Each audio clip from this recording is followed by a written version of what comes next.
उत्तम IQ education में आप सभी का स्वागत है। आज हम एक्सरसाइज 8B का क्वेश्चन नंबर 3 लगाने वाले हैं, जिसमें पूछा गया है कथन सत्य है या असत्य। इसमें एक ही सवाल में आपको 5 सवाल दिए गए हैं। पांचों सवाल आपको सॉल्व कैसे करने हैं वो देखिए। सबसे पहला दे रखा है साइन ए प्लस बी बराबर sign A plus sine B. मतलब आपको दो एंगल दे दिए गए और पूछा गया है अगर इन एंगल को अलग अलग करते हैं, मतलब साइन ए को अलग कर दिया इन्होंने, साइन बी को अलग कर दिया, और पूछ रहे हैं कि ये मान बराबर होगा कि नहीं होगा, ये सत्य है कि असत्य, वो हमको सिद्ध करना है।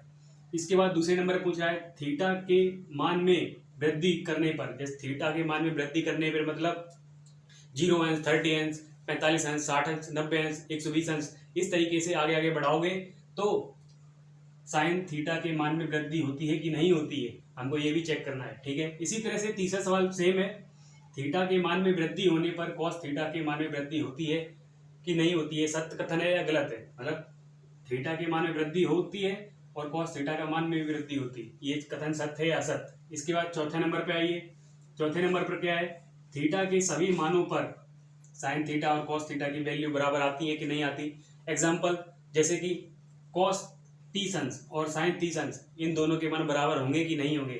थीटा का मान अभी हमने 30 अंश की जगह 60 अंश ले लिया, 60 अंश का मान साइन 60 का और कॉस 60 का मान बराबर होगा या नहीं होगा, हमको वो भी देखना है कि ये सही लिखा है कि गलत लिखा है। ठीक है, इसके बाद आगे देखिए पांचवें नंबर पर ए बराबर 0 अंश, मतलब ए का मान इन्होंने पहले ही दे रखा है कि 0 पर कॉट ए, मतलब यहाँ पे कॉट 0 परिभाषित है या नहीं, हमको ये भी सिद्ध करना है। तो देखिए अपना पहला सवाल लगाते हैं। सबसे पहले अपना पहला सवाल लगाते हैं। पहला सवाल क्या है हमारा, sine A plus B equal to sine A plus sine B. पहले हम इतना, ये लेफ्ट हैंड साइड है आपकी, ये राइट हैंड साइड है। ठीक है, सबसे पहले यहां पे लेते हैं, माना कि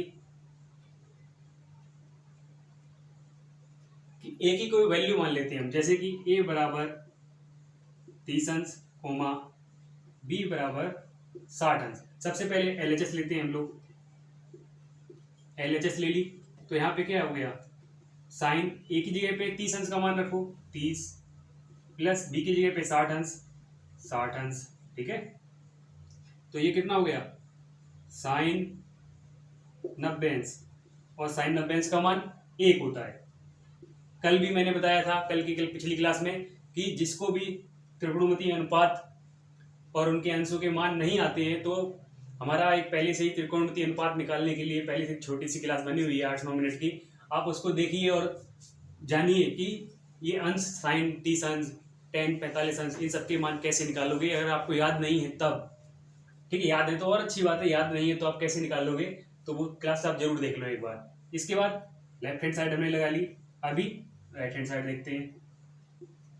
राइट हैंड साइड रखिए, साइन ए मतलब साइन ए की जगह रखो 30 अंश प्लस साइन बी मतलब साइन 60 अंश। तो ये कितना हुआ, साइन 30 का मान याद रखो हमेशा 1/2 होता है, प्लस साइन 60 अंश का मान √3/2। तो ये हो गया आपका LCM 2 1 प्लस √3। देखिए तो यहाँ पे आप लिख सकते हो left hand side equal to right hand side, ये मैच नहीं करती, मतलब ये इक्वल नहीं है। तो ये, और ये क्या सवाल क्या बोल रहा है, ये इक्वल हैं, तो ये क्या हो गया, ये कथन आपका असत्य है।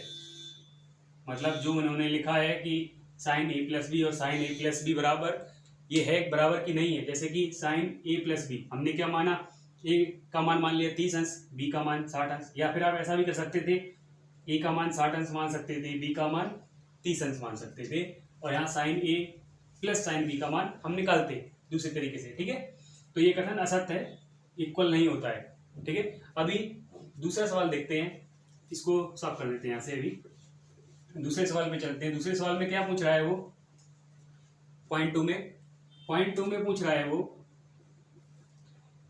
थीटा के मान में वृद्धि होने पर। तो मान लो थीटा बराबर 0 अंश, 30 अंश, 60 अंश और 90 अंश। यहाँ पे 45 छूट गया है, 45 लिख लो। ठीक है, आपको बताने के लिए खाली। तो साइन की वैल्यूज रखोगे जब, तो साइन 0 अंश का मान 0 होता है, साइन 30 अंश का मान 1/2 होता है, साइन 45 अंश का मान। ये एक नंबर सवाल है इसलिए इसको जल्दी और स्पीड में लगा रहे हैं, जब सवाल बड़े आएंगे तो आपको उस तरीके से समझाएंगे। ये सवाल आपको सिर्फ देखते ही समझ में आना चाहिए कि 0 से लेके 1 तक, मतलब साइन 0 का मान 0 होता है, साइन 90 अंश का मान 1 होता है, तो मतलब ये चीजें हमारी यहाँ से बढ़ती है, ठीक है। इसलिए पर आपको लगा के दिखा रहे हैं कि होता है 1/2। यहाँ पे देखिए साइन 90 अंश का मान 1, तो थीटा के मान में वृद्धि होने के साथ साइन थीटा के मान में वृद्धि होती है। तो देखो सीधी सीधी वृद्धि हो रही है, 0 से 1 तक गया, वृद्धि हो रही है, सिंपल सी बात है। तो ये कथन आपका सत्य है। और देखो कॉस थीटा में क्या होता है, साइन की जगह अगर यहाँ पे इसी जगह पे कॉस थीटा ले लोगे, अगर को साइन में इस तरफ जाते हो राइट हैंड, तो कॉस में यहां से सीधा उल्टा आ जाओ, मतलब वहां से वापस आओगे, तो ये कैसा जाएगा, जो 90 अंश का मान होगा वो कॉस 0 अंश का मान होगा, 60 अंश का मान होगा वो यहाँ पे 30 अंश का मान होगा, √3/2। और साइन 90 अंश कॉस, जो साइन 90 अंश का मान होगा वही कॉस 90 अंश का मान नहीं हो सकता, वो कॉस 0 अंश का मान होगा। तो यहाँ पे क्या होगा, कॉस 90 अंश का मान, साइन 0 अंश का मान यहाँ पे रखोगे आप तो 0, तो ये क्या होगा, मान बढ़ने के साथ साथ अगर जैसे आपके अंश बढ़ रहे हैं कॉस में, अगर आपके अंश बढ़ रहे हैं तो मान आपका घट रहा है, पर ये क्या बोल रहा है सवाल, वृद्धि हो रही है, तो ये कथन आपका सीधा सीधा असत्य है, ठीक है। 3 सवाल लग गए आपके। अब चौथा सवाल देखते हैं हम।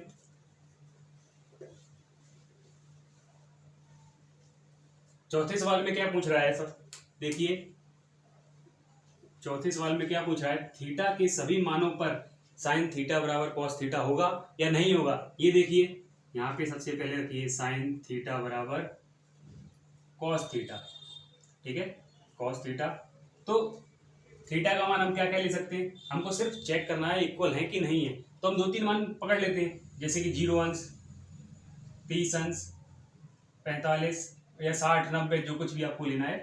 तो देखो सबसे पहले 2 मान चेक कर लेते हैं, उसी से मालूम पड़ जाएगा कि हमारे इक्वल है कि नहीं है। सबसे पहले थीटा बराबर 0 अंश रखते हैं, तो साइन 0 अंश का मान और कॉस 0 अंश का मान, साइन 0 और कॉस 0, साइन 0 अंश का मान 0 होता है, कॉस 0 अंश का मान 1 होता है, तो ये देखो इक्वल नहीं है। अभी थीटा बराबर 30 अंश मानो, तो साइन 30 अंश बराबर कॉस 30 अंश, साइन 30 अंश का मान 1/2 होता है, कॉस 30 अंश का मान √3/2 होता है। ये भी इक्वल नहीं है, मतलब ये इक्वल नहीं है, दोनों हमने 2 मान रख के देखे, दोनों में इक्वल नहीं आ रहा है। साइन 0 अंश का मान रखा, कॉस 0 का मान रखा, देखो 0 और 1 आया। थीटा का मान 30 अंश रखा, साइन 30 1/2, कॉस 30 √3/2, मतलब इक्वल नहीं है, तो ये कथन आपका असत्य है, ये कथन आपका असत्य हो गया। अभी 5वां सवाल देखिए। 5वां सवाल बिल्कुल छोटा सा है, वो सीधी सीधी आपसे एक साइन ए बराबर 0 अंश है पर कॉट ए परिभाषित है या परिभाषित, वो आपको देखना है। इसमें सबसे कुछ भी आपको सॉल्व नहीं करना है, सीधा सीधा पूछ रहा है कि कॉट ए की जगह पे 0 अंश रख दिया, आपको 0 अंश का मान निकालना है। तो कॉट थीटा बराबर मैंने पहले बताया आपको कॉस थीटा बटे साइन थीटा। कॉस थीटा अगर 0 अंश की वैल्यू मालूम है आपको, कॉस, तो यहाँ पे देखो आप क्या रखोगे, कॉस 0 बटे साइन 0, तो ये कॉस 0 अंश का मान 1, साइन 0 अंश का मान 0, तो ये आ गया अपरिभाषित, मतलब इन्फिनिटी निकल के आया। तो इन्फिनिटी का मतलब, तो ये हमारा अपरिभाषित हो गया। क्या हो गया, अपरिभाषित। अभी देखिए सवाल में थोड़ा सा खेल के आए, अपरिभाषित है और ये बोल रहे हैं अपरिभाषित नहीं है, तो ये दोनों वर्ड सेम ही है, मतलब परिभाषित, ये अपरिभाषित है और ये बोल रहा है परिभाषित नहीं है, तो दोनों वर्ड सेम ही है, तो ये कथन आपका सत्य हुआ, ये कथन आपका सत्य है। अगर ये लोग ऐसा बोलते a बराबर 0 पर कॉट 0 परिभाषित है, तब ये कथन असत्य होता, क्योंकि ये परिभाषित है, पर ये बोल रहे हैं परिभाषित नहीं है, सिर्फ थोड़ा सा शब्द चेंज कर दिया इन्होंने, आ की जगह नहीं लगा दिया, परिभाषित नहीं है, तो ये कथन आपका सत्य हो गया सीधा सीधा। और आपके पूरे 5 सवाल लग चुके हैं। आपके कम से कम 5 या 10 नंबर के बहुविकल्पी भी क्वेश्चन आते हैं। और जैसे यूपी बोर्ड के एनसीईआरटी पैटर्न का नया सिलेबस या नया सिलेबस आएगा कि आपके क्वेश्चंस किस टाइप से आने वाले हैं, वो आपको यहाँ पे अपडेट कर दिया जाएगा। और पुरानी क्लासेस अपनी कंटिन्यूसली देखते रहो और थोड़ी मेहनत करते रहो, जिससे कि हाई स्कूल के बोर्ड में और अच्छे नंबर आ सकें। अगली नेक्स्ट क्लास में मिलते हैं।